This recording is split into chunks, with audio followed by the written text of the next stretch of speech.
Assalamualaikum warahmatullahi wabarakatuh. Perkenalkan, saya Ahmad Habibi Marjan dengan NIM 182228082 akan merepresentasikan tugas UTS II 3130 pengembangan aplikasi web dan mobile dengan judul pengembangan web virtual lab Kalkulkova, platform pembelajaran kalkulus yang dirancang sebagai media belajar interaktif untuk topik limit, tujuan, dan integral, turunan dan integral.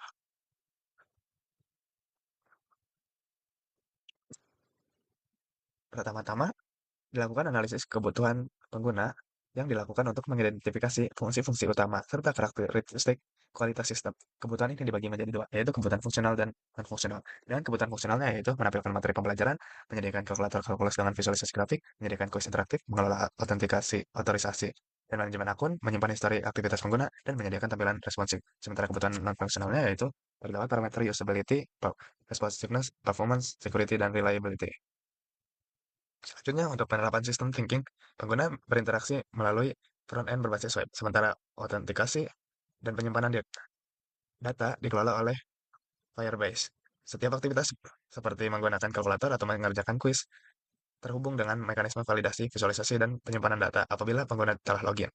Dengan demikian, seluruh komponen bekerja sebagai satu kesatuan, bukan fitur yang berdiri sendiri. Nah, selanjutnya, untuk penerapan design thinking dan user-centered design, sistem memungkinkan pengguna untuk langsung belajar tanpa login agar tidak ada hambatan awal. Fitur login disediakan sebagai nilai tambah, bukan kewajiban. Alur belajar disusun sederhana, memahami materi, mencoba kalkulator, lalu menguji pemahaman melalui kuis. Validasi input, pop-up, notifikasi, dan pesan kesalahan disediakan sebagai bentuk perhatian terhadap pengalaman pengguna. Selanjutnya, untuk UI UX design, dari sisi UI, sistem menggunakan struktur halaman yang konsisten. Warna utama merah sebagai identitas visual, serta tipografi yang mudah dibaca. Dari sisi UX, navigasi disesuaikan dengan konteks halaman dan status pengguna. Pada perangkat mobile, navigasi berubah menjadi hamburger menu dengan aplikasi, sehingga tetap nyaman digunakan. Sistem juga memberikan umpan balik yang jelas melalui pop-up, notifikasi, dan pesan kesalahan inline, khususnya pada kalkulator. Ada inline errornya. Selanjutnya, untuk model perangkat lunak UML, pemodelan sistem disajikan menggunakan Unified Modeling Language yang mencakup use case diagram dan activity diagram. Use case diagram digunakan untuk menggambarkan interaksi antara aktor utama dan fungsi utama sistem. Sedangkan activity diagram digunakan untuk memodelkan alur aktivitas penggunaan sistem secara keseluruhan. Untuk use case diagramnya yaitu terdapat non-user dan user sebagai aktor. Non-user hanya bisa mengakses materi, menggunakan kalkulator, mengerjakan quiz, melakukan sign up. Lalu user bisa melakukan yang non-user lakukan, ditambah mengelola fitur akun dan melakukan logout.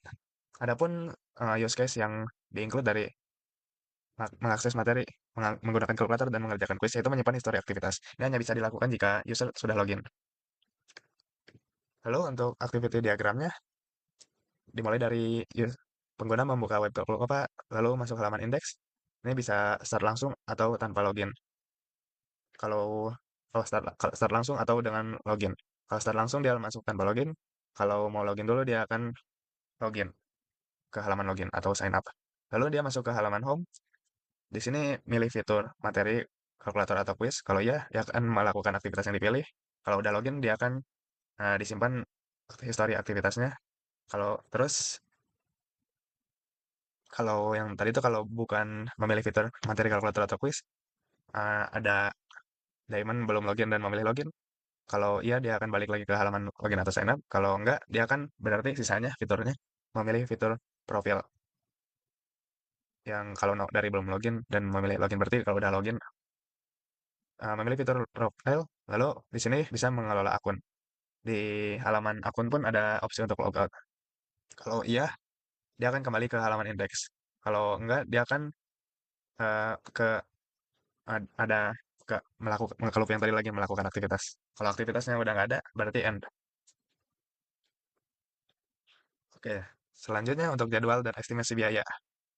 Penyusunan jadwal dilakukan untuk menggambarkan tahapan pengembangan sistem secara terstruktur. Sementara untuk estimasi biaya disajikan untuk menunjukkan kebutuhan sumber daya yang digunakan. Untuk jadwalnya, eh, terdapat minggu ke-1 melakukan analisis kebutuhan sistem, minggu kedua melakukan desain sistem dan implementasi front-end, minggu ketiga implementasi dan integrasi dengan fitur interaktif, minggu keempat melakukan yang sama juga ditambah dengan implementasi dan integrasi dengan backend dan autentikasi. Lalu minggu kelima pengujian dan perbaikan dan minggu ketujuh dan juga di minggu kelima ini dilakukan deployment dan dokumentasi. Lalu untuk estimasi biayanya, ada komponen pengembangan sistem dengan HTML, CSS, dan JavaScript, autentikasi dengan file-based authentication, database dengan real-time database, lalu hosting website dengan GitHub page, lalu editor code dengan Visual Studio Code, lalu browsernya Chrome. Dengan total biaya nol. Namun tetap memerlukan investasi berupa waktu, tenaga, dan perencanaan dalam proses perencanaan implementasi dan pengujian sistem. Lalu untuk implementasi dan teknologi, Calculova dikembangkan sebagai virtual lab berbasis web menggunakan HTML, CSS, dan JavaScript untuk membangun antarmuka interaktivitas serta perhitungan kalkulus dan visualisasi grafik. Autentikasi pengguna dan penyimpanan data historis. Aktivitas diimplementasikan menggunakan file-based authentication dan file-based real-time database. Sistem di-host sebagai web statis melalui GitHub Pages sehingga dapat diakses langsung melalui browser tanpa instalasi tambahan.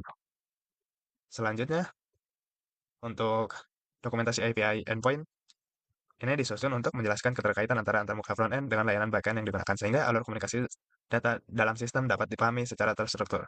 Pendokumentasian ini tidak berfokus pada detail implementasi kode, melainkan pada operasi-operasi utama yang dijalankan sistem dalam mendukung fungsi pembelajaran. Pendokumentasian ini difokuskan kepada autentikasi pengguna serta penyimpanan dan pengembalian data. Untuk autentikasi pengguna, terdapat operasi login username dan password, login Google, sign up Google, logout, dan reset password. Sementara untuk penyimpanan dan pengambilan data, terdapat menyimpan profil pengguna, mengambil profil pengguna, menyimpan histori kalkulator, mengambil histori kalkulator, menyimpan histori kuis, menyimpan histori akses materi.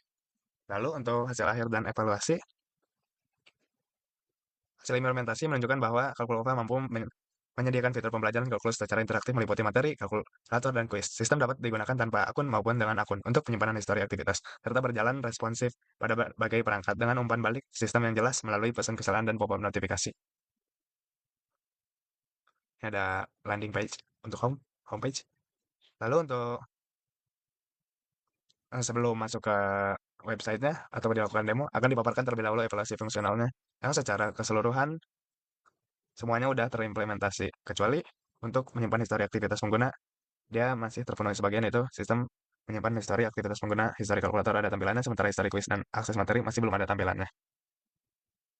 Pada pengembangan lebih lanjut, fungsi ini masih bisa dikembangkan, dapat juga dilakukan pengembangan lebih lanjut pada variasi fitur dan penyempurnaan antarmuka. Selanjutnya akan dilakukan penemuan untuk website Kalkulova. Nah, jadi kalau baru masuk ke websitenya, sini akan masuk ke indeks. Di sini bisa start langsung, ataupun login, atau sign up. Di sini karena saya sudah punya akun, saya akan login. Oh ya, kalau yang non akun pun bisa start langsung dan bisa ngejalanin semua fungsi-fungsi dari website ini. Seperti kalkulator,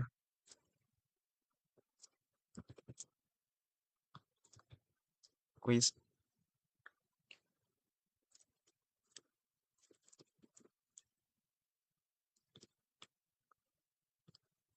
Nah, karena saya sudah punya akun, saya akan login. Ini ada pilihan lewat Google atau lewat langsung pakai username. Di sini di homepage-nya ada 3 card, yaitu topik, kalkulator, dan quiz. Untuk topik, di sini ada topik mengenai limit. Di sini ada video, definisi, penggunaan, dan sumbernya. Sama juga untuk yang turunan, ada video, definisi, penggunaan, dan sumber, serta untuk integral pun sama. Lalu, terdapat juga kalkulator. Di sini ada kalkulator limit dari derivatif atau turunan dan integral. Untuk kalkulator limit, di sini bisa selalu dimasukkan fungsi log x limit mendekati 0. Nah, di sini limit dari log x as x approaches 0 atau 0 yaitu negatif infinity. Di sini pun untuk yang udah login ada historinya. Untuk kalkulator derivatif pun sama. Dia ada histori juga, bisa langsung ditekan dan langsung muncul grafiknya. Ada aja timestamp-nya di historinya. Untuk terakhir, untuk kalkulator integral.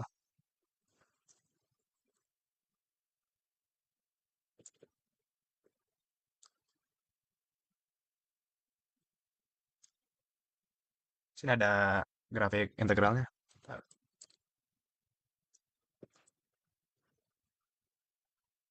Sini ada grafik integralnya dan grafik fungsi yang integratednya, fungsi yang diintegralkannya.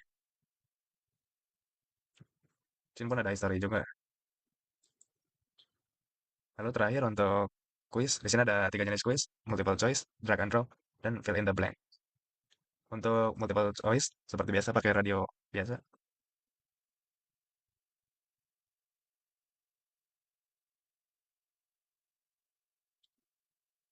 Eh, dan di sini akan muncul seperti ini.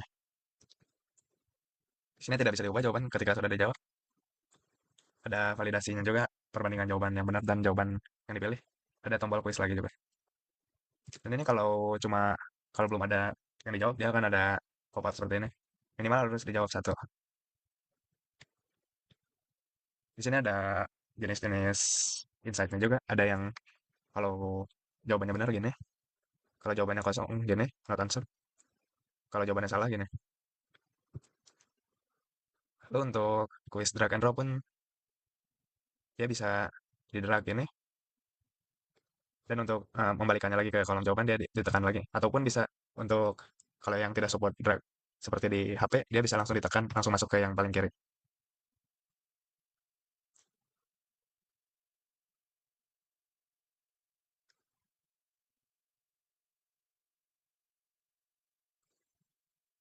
Pun sama seperti tadi untuk apanya, insight-nya. Lalu terakhir untuk quiz fill in the blanks, ini menjawab isian eh, apa?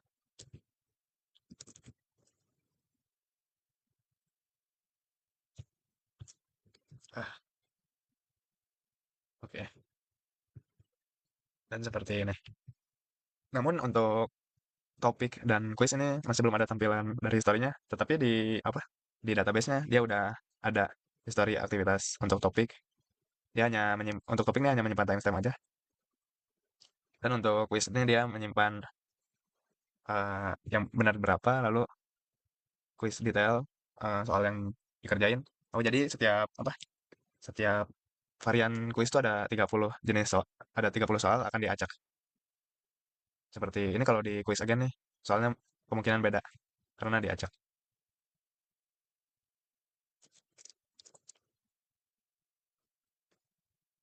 Tuh, beda. Oke, jadi di sini tuh dia quiz detail nyimpan ID soal dan jawaban dari user. Lalu timestamp dan total total soal sama jumlah benarnya. Untuk multiple choice pun sama. Oke, lalu untuk terakhir untuk apa? Kalkulator dia nyimpan datanya, misalnya ini derivatif. Beda-beda sih setiap kalkulator karena beda-beda parameter. Untuk derivatif dia nyimpan fungsinya, resultnya, dan timestamp. Lalu untuk integral dia menyimpan function uh, lower bound, upper bound, result function, result number. Ini kalau limitnya integral numerik dan timestamp. Di kalkulator integral pun bisa dilakukan yang integral biasa. Seperti ini dia tidak akan buat area numeriknya.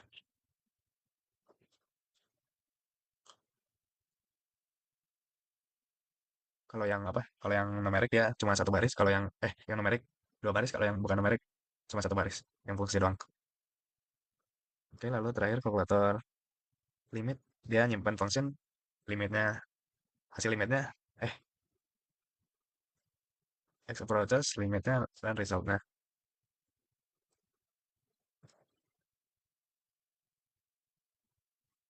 Oke, ini harusnya sama sih limit sama result. Lalu terakhir untuk profile page, di sini bisa diedit nama, given name, nama sama family name, nama keluarga, dan username-nya bisa diubah. Lalu untuk email tidak bisa diubah. Ini untuk profile picture pakai dari URL supaya tidak berarti database. Kalau udah join sejak kapan? Bisa juga reset password, dia akan ngirim ke email. Dan di sini pun terdapat logout button untuk kembali ke index. Oke, sekian presentasi dari saya. Terima kasih.